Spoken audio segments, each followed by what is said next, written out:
Today's video is sponsored by Aura. At the moment, the RSA crypto system is one of the main ways we keep stuff on the internet stored securely, or really passed securely from one place to another. But in fact, there are a couple of well-known algorithmic attacks to an RSA crypto system. And I'd like to go over one of the most famous of these attacks today. But before we do that, I'd like to recall how the RSA crypto system works. So we'll start with one person, Alice, who will receive messages. So they will build the crypto system, and another person, Bob, which will send the message. So Alice starts by finding two large prime numbers, P and Q, and then calculates their product, which we'll call N. So N is equal to P times Q. And just as an aside, this crypto system works so well because factorization is relatively difficult for computers. So given N, it's hard for a computer to find P and Q, given that we're working with large numbers here. Okay, so anyway, back to the calculation. So we'll first recall that phi of n, Euler's totient function evaluated at n, in this case, is p minus 1 times q minus 1. Or multiplying that out, we get n minus p minus q plus 1, where of course we've used the fact that p times q is n. Next up, we'll choose a number e, which is between 2 and phi of n, so that the GCD of e with phi of n is equal to 1. And we'll release E publicly. That's a really important thing here. That makes RSA a so-called public key crypto system. And just by the way, this number E is called the encoding power. So E for encoding. Next up, we'll solve the Diophantine equation, E times D minus K times phi of n equals 1. And all we really need here is the number D, but of course we'll find D and K. And you might say, well, how do we know that this is possible? Well, this is possible precisely because the GCD of E with phi of n is equal to 1. And then I'd like to point some other things out here as well that we'll use within our exploration of the attack. And that is that D is also relatively prime to phi of n, just based off this setup. And D and K are also relatively prime. Now, D is kept safe, and it's called the decoding power. Okay, so E has been replaced publicly. That means that anyone can encode a message and send it to Alice. Let's say Bob wants to send a message to Alice. So he takes a message, and we'll call that message M, and it'll be a number between 0 and n. And we'll pick it to be relatively prime to n.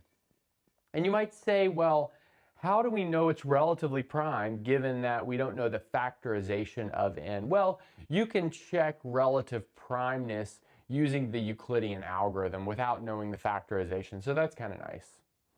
And then next up, we'll calculate this number capital M, which is little m to the e power modulo n. So we've reduced it mod n.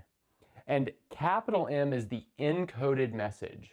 And then that encoded message is released on public channels to Alice. So Alice receives capital M and then makes the following calculation.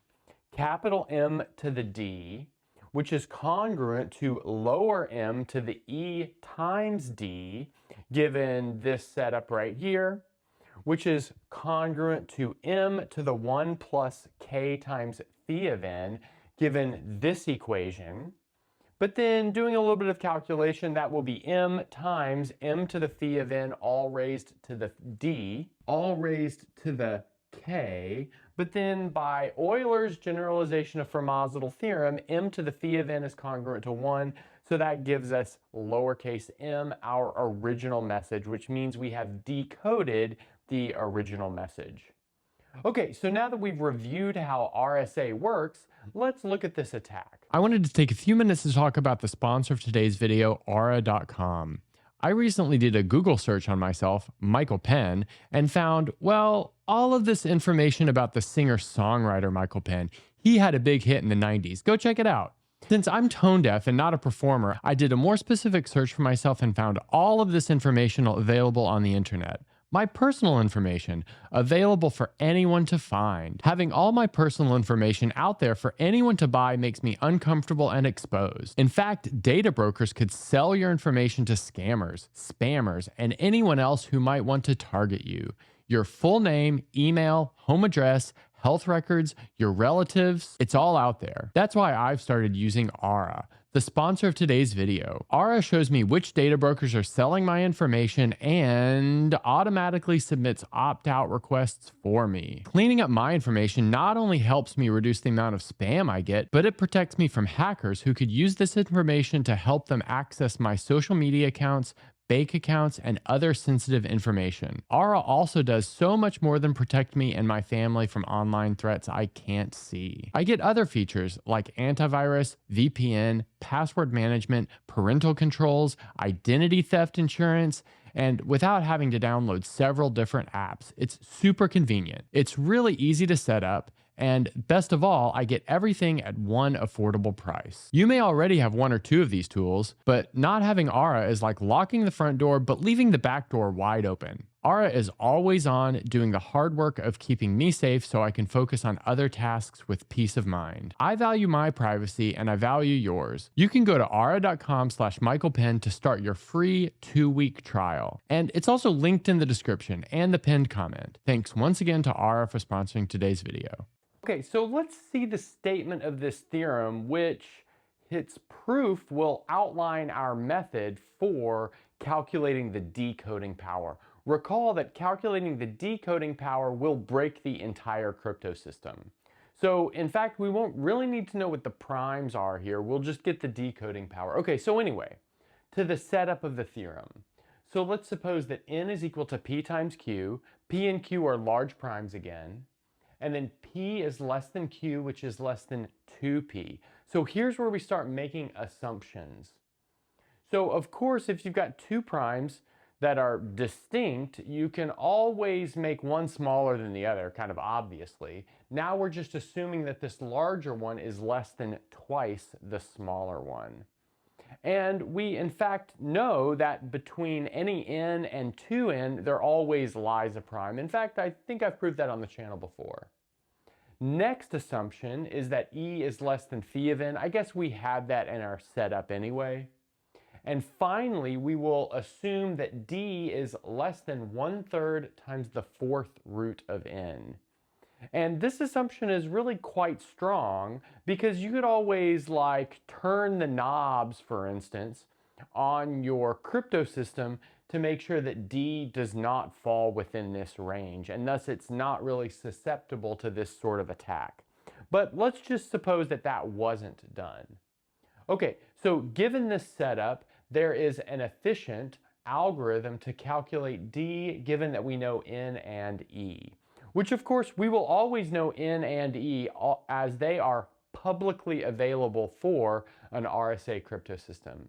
And what do I mean by efficient? Well, it's polynomial time. So it's like less than exponential time. And I'm not really going to go into what that means because that's beyond the scope of our goal here today. Okay, so let's see the proof of this, and we'll see at the very end of the proof, we'll have a method for getting a list of numbers that we can test for to be d. Okay, so let's suppose that we've got a natural number k such that the following equation holds. So we have e to the d minus k times phi of n is equal to 1. So of course, there is such a number k given this unknown d, just based off the way that the crypto system is built. Okay, so next up what we're going to do is divide by d times phi of n, and that gives us the following. So we'll have the absolute value of e over phi of n, minus k over d is equal to 1 over d times phi of n. But now we're going to make a little bit of an observation, and this is like kind of an obvious observation. And let's recall that n is large. Well, we know that because p and q are large primes, but what that means is that phi of n is also quite large.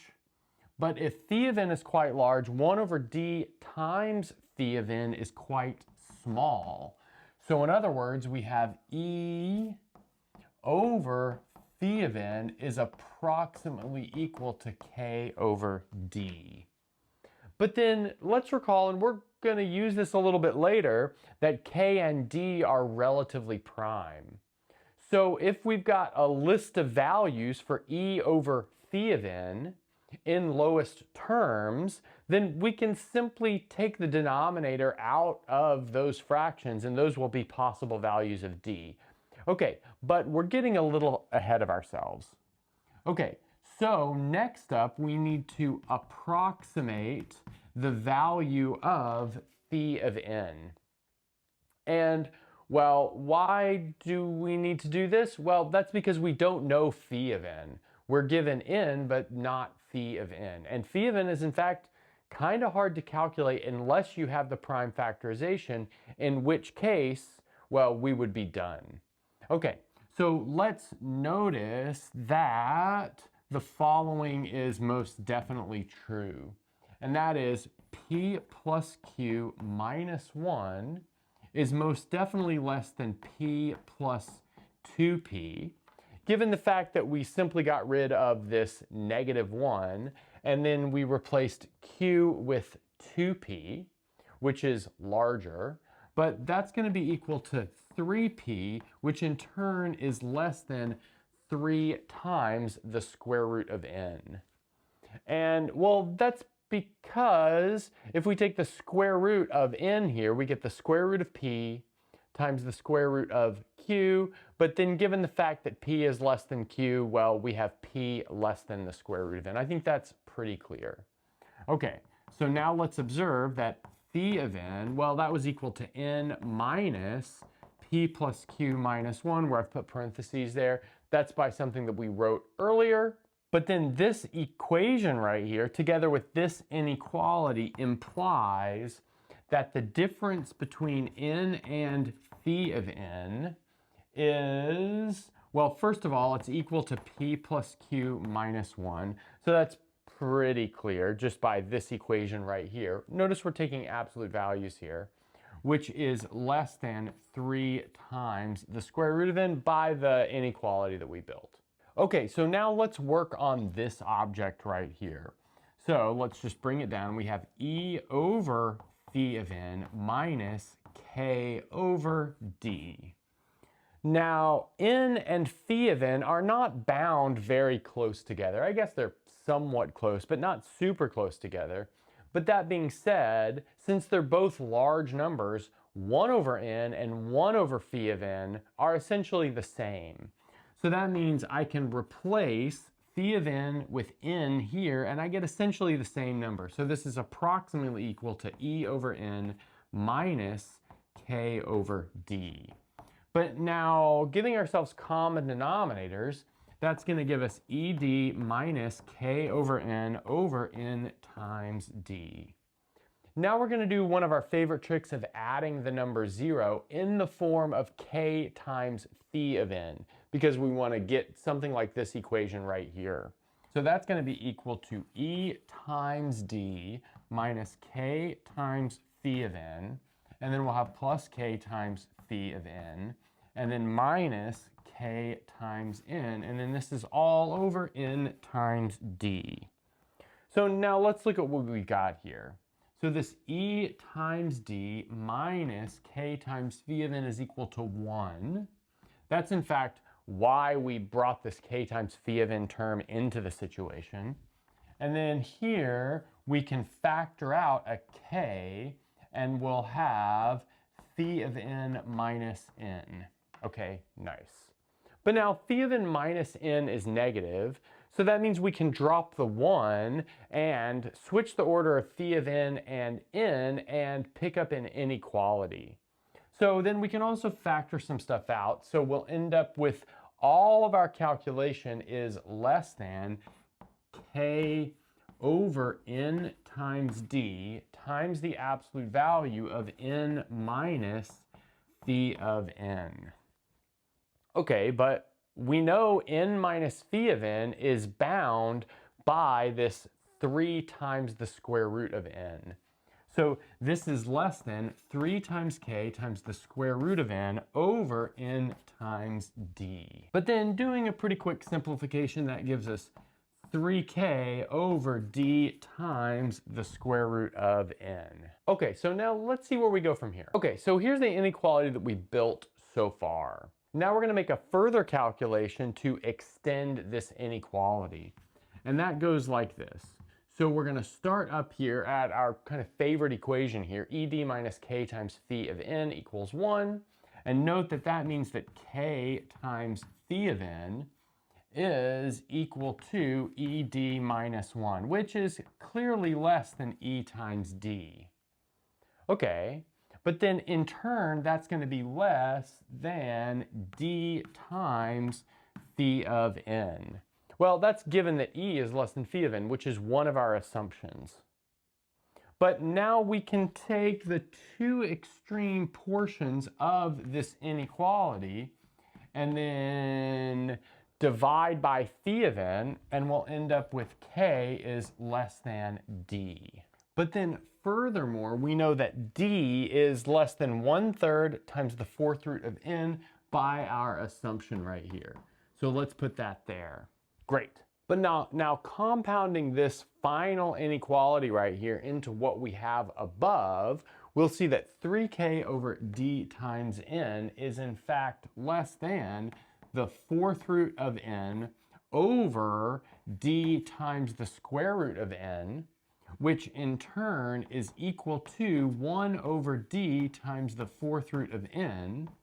But in turn, that's going to be less than 1 over 2 times d squared. Again, reusing this inequality right here in kind of a loosened form. Okay, so let's bring down maybe an important portion of this result here. So we've got e over n minus k over d is less than 1 over 2 times d squared. Now here we're going to use a fairly technical result. And this has to do with this difference right here being less than 1 over 2 times d squared. The fact that we've got a power of d in the denominator here and no other maybe numbers except for 2. And then we've got a d in the denominator here. So what that tells us is that k over d is a convergent of the continued fraction of e over n. So we're not going to go into how to calculate the continued fraction or maybe this theorem, which is due to Legendre, but we will observe or we will recall what a convergent is. So if we have e over n is equal to a naught plus 1 over a1 plus 1 over a2 plus 1 over a3 and so on and so forth. So that's our continued fraction expansion of e over n. In fact, we know that that has a finite continued fraction expansion because e over n is a rational number. Then the convergents are just like the successive truncations of this. So the first convergent will be truncating it with just a0. And the second one will be truncating it with a0 plus 1 over a1. And the third will be truncating it with a0 plus 1 over a1 plus 1 over a2, and so on and so forth. And this is going to be a finite list. So that gives us a finite list of numbers to serve as the possibilities for k over d. And all of those numbers will be rational, and then we can put them all in lowest terms. But when they're all in lowest terms, we can just take out their denominators, and their denominators will give us all the possible choices for d. Okay, so now let's go through an example. So here's an example from my favorite number theory book. So let's say we've got the number n, which is, well, it's this long, very many digit number. And then we've got e, our encoding power is the following. And now you want to calculate the convergence of the continued fraction expansion of e over n. And this is most definitely a chore, but for large values of n, of course this is an example, so this isn't that large of a value of n, but for large values of n, this is cheaper, computationally speaking, than factoring in. Okay, so the convergence are in the following list. So we have 0, 1/2, the next one is 4/9, then we have 5 over 11, and then 9 over 20, and 41 over 91, and 141 over 313, and then 4421 over 9814, and so on and so forth. And, well, like I said, we know that k over n, or k over d, is one of these convergents. So in other words, k over d comes from this set. But again, by our previous discussion, we know that k and d are relatively prime. These are all in lowest terms, so that means that d comes from this set of denominators. So we can just simply list out the denominators, and we know that d has to be one of them. But now, which denominator is d? Well, now you'll have to pick a test message, or maybe several test messages, and then you'll want to check that the following congruence holds. M to the e times d congruent to m modulo n. And you're going to do this for choices, for test choices of the message, and for choices of the possibilities for your decoding power. And if you do this in this case, after a bit of work, you'll see that d is equal to 313, meaning that you have the decoding power, and thus you've broken the crypto system. And that's a good place to stop.